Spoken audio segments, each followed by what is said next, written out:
Í nafni Guðs Föður, Sonar og Heilags Anda. Amen. Í Mattheusar Guðspjalli segir Jesús Kristur: Þér eruð salt jarðar. Ef saltið dofnar, með hverju á að selta það?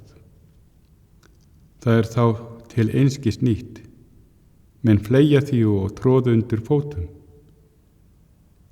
Þér eru ljós heimsins. Borg sem á fjalli stendur fær ekki dulist. Ekki kveikja menn heldur ljós og setja undir mælikvarða, heldur á ljósastikku. Og þá lýsir það öllum í húsinu. Þannig lýsir ljós yðar meðal mannana, að þeir sjáu góðverk yðar og vexa með föður yðar sem er á himnum.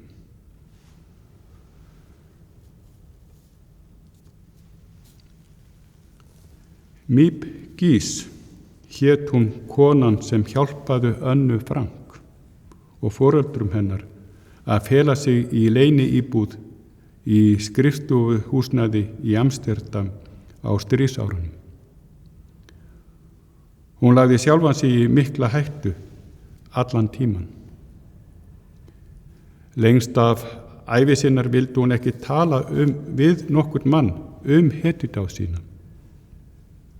En þegar hún var orðin háöldruð, féllst hún á að skrifa bók í samstarfi við blaðakonu og vildi með því heiðra minningu Önnu sem hún hafði hugsað til á hverjum degi alla sína ævi. Í inngangi bókarinnar segir hún: Ég er ekki hetja. Ég er í hópi margra Hollendinga sem gerðu það sem ég gerði og sumir miklu meira á háska stund. Saga mín er saga ósköp venjulegrar manneskju sem lifði óvenjulega og hræðilega tíma. Ég vona að slíkir tímar komi aldrei aftur og það er okkar venjulegs fólks allan heim að sjá til þess að slíkt gerist ekki aftur. Við skulum biðja.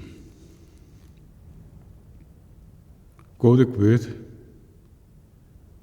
gef að við finnum til ábyrgðar okkar gagnvart öðru fólki, að við stígum fram og réttum þeim hjálparhönd sem á þurfa að halda.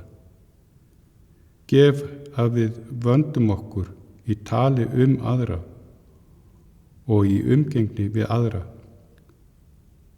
svo að togstreita nútímans snúist ekki upp í öfga og átaka tíma. Þess biðjum við í Jesú nafni. Faðir vor, þú sem ert á himnum, helgist þitt nafn, tilkomi þitt ríki, verði þinn vilji svo á jörðu sem á himni. Gef oss í dag vort daglegt brauð og fyrirgef oss vora skuldir, svo sem við og fyrirgefum vorum skuldunautum. Eigi leið þú oss í freistni, heldur frelsa oss frá illu, því að þitt er ríkið, mátturinn og dýrðin að eilífu. Amen.